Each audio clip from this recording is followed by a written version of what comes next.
Hello, first graders. This is Miss Puckett, and today I will be sharing with you the second read aloud in our Frontier Explorers domain, Crossing the Appalachian Mountains. Here we see a map of the United States of America. Can you find the Appalachian Mountains? They are the mountain range that runs from north to south near the east coast of the United States. Native Americans had already been living in North America for many years when European settlers arrived. These settlers stayed in the land to the east of the Appalachian Mountains along the east coast of North America.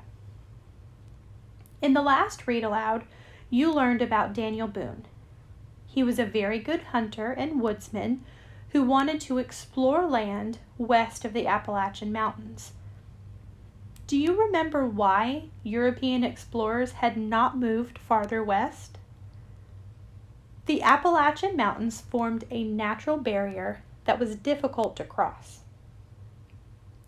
Even though the settlers didn't know very much about the land to the west of the Appalachian Mountains, they had people that we called trailblazers who helped them. What two words do you hear in the word trailblaze? The word trail and the word blaze. Now, blaze can mean a fire, but in this context, the word blaze means to lead and create. So a trailblazer is someone who creates a trail, leading the way. A trailblazer is a type of explorer. However, trailblazers don't just explore. They also make trails in the areas that they explore so other people can go the same way that they went. One of the most famous trailblazers was Daniel Boone. So your job today is to predict whether you think Daniel Boone will make it across the Appalachian Mountains. You need to use what you've already learned about Daniel Boone and the Appalachian Mountains to make your prediction. So let's take a look at some of our vocabulary in this read aloud.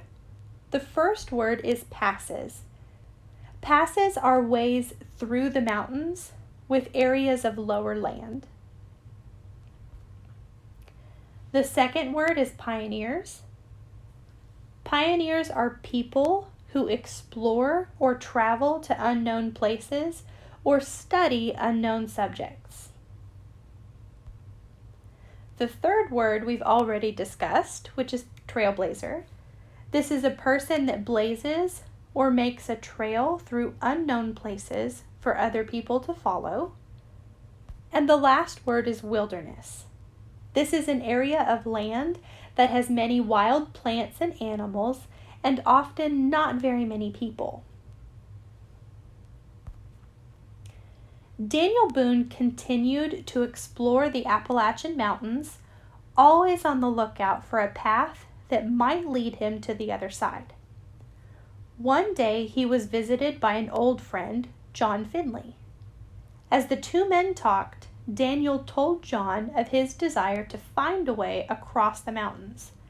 To his great surprise, Finley replied, "Why, I know a way. I've crossed the mountains myself." He told Daniel that he knew of several big gaps in the mountains. How do you think Daniel might feel right now? Formed by rushing water years ago, the natural gaps or passes through the mountains had been trampled down first by buffalo and later by Native Americans. One pass was not too far from where Daniel Boone and his family lived. It's in Virginia, and it's called the Cumberland Gap, Finley told him. We have to follow an old Native American footpath to find it. Boone was delighted. He asked John Finley to show him how to find it. Now, passes make it much easier to cross mountains rather than climbing straight up the mountain to get to the other side. And footpaths could only be used by walking or riding a horse. They were very narrow and would not be wide enough for wagons to fit. Not long after that, the two men set off with 4 other men on a big adventure to find the Cumberland Gap. They walked and rode on horseback for many miles before reaching the beaten path that led up a steep side of the mountain. They spent long days climbing up and up and up. Daniel's skills as a woodsman helped him identify animal tracks and follow the Native American footpath. They were overjoyed to reach the top of the mountains, where they could see a magnificent river stretching out beneath them. Following a narrow footpath, the men finally made it to the other side of the Appalachian Mountains, to the land that is now known as Kentucky. Daniel and his friends were pleased with what they found on the other side of the mountains. The land was rich and fertile, and there were great herds of buffalo grazing on grasses. For the next 2 years, Daniel Boone stayed in eastern Kentucky, hunting and trapping wild animals.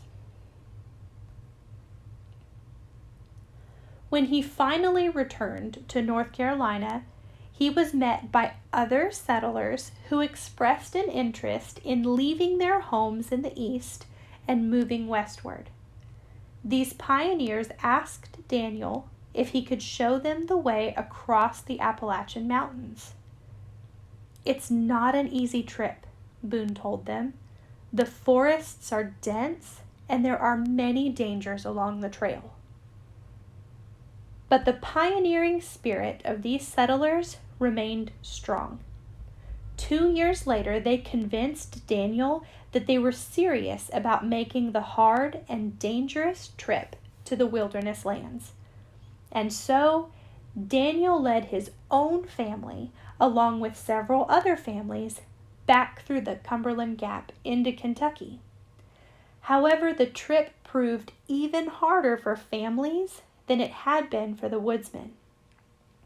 The families were not used to living in the wild outdoors like the woodsmen were. Setting up a settlement in Kentucky was more difficult than the pioneers expected, and they were forced to go back home over the Appalachian Mountains.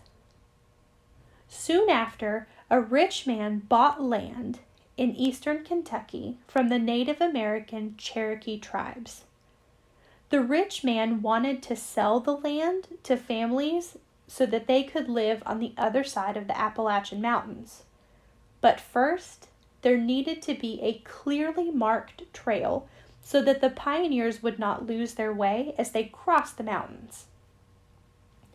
The rich man had heard of the adventuresome and talented trailblazer named Daniel Boone. He asked him to blaze or create a trail that the pioneers could follow. Daniel Boone gathered together a group of men to help him clear the forest through the wilderness. Together they worked through rain, snow, and mud. Their axes chopped down trees and bushes to widen the old Native American footpath so that the pioneers' wagons would fit. They built log bridges across streams. Daniel Boone and the men successfully cleared a trail from eastern Virginia through the Cumberland Gap and into Kentucky. Their trail became known as the Wilderness Road. Why do you think it received that name, Wilderness Road? Probably because it was a road or a path through the wilderness that people could follow. Pioneers from Virginia, North Carolina, and Pennsylvania began to move along the Wilderness Road in great numbers. By the time that Kentucky was declared a state, less than 20 years after the trail was blazed, more than 100,000 people had used the Wilderness Road. Daniel Boone's hard work was responsible for opening up the area known as the West to many pioneers. As more and more settlers streamed into the West, relationships with the Native Americans who were already living there became even more strained. Now, the Native Americans and the settlers wanted to live on the same land and sometimes even fought about it. Daniel Boone's own family was the first pioneer family to settle in Kentucky. Daniel chose a spot near the Kentucky River to build a fort, which you see here in this picture. It took several years to complete the fort. About as large as one city block, the fort sheltered the log cabins and people that lived in them. The fort was named Boonesboro after Daniel Boone, the man who built it. Life was very difficult for the pioneers in the beginning, but people kept streaming across the mountains. In fact, so many people came that Daniel Boone felt that his wilderness was being destroyed. It was no longer a wilderness land. Now, if Daniel Boone feels this way, how do you think that the Native Americans who were already living there feel about the wilderness being destroyed? Daniel Boone never gave up his love for the wilderness, and he continued to explore the lands to the west of Kentucky until his death at the age of 86. Now let's take a moment to look at a few questions just to check our understanding for this read aloud. So think back to your prediction, whether you thought that Daniel Boone would make it across the Appalachian Mountains. Were you correct or not?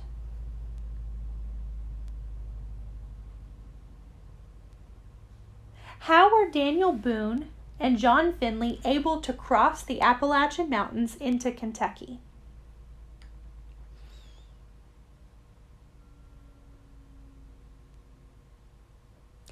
Daniel Boone and John Finley crossed the mountains through the Cumberland Gap using a Native American trail.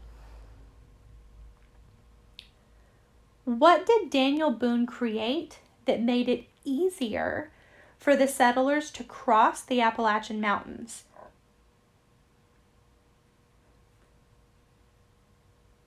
Daniel Boone created the Wilderness Road to make it easier for people to cross. How did he create the Wilderness Road?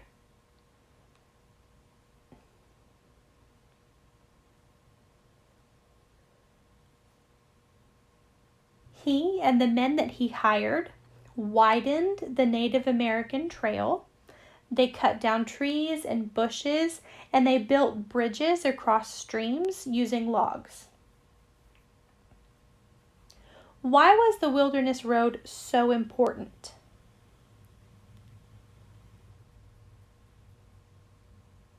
The Wilderness Road was important because it allowed many more people to travel into Kentucky and settle there.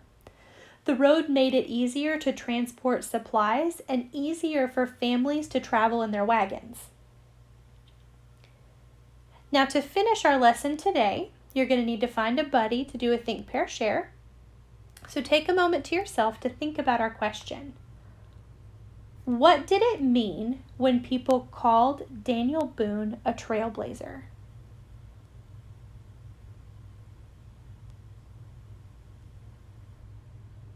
So find a buddy and take a moment to chat about that. And I hope that you enjoyed our lesson today.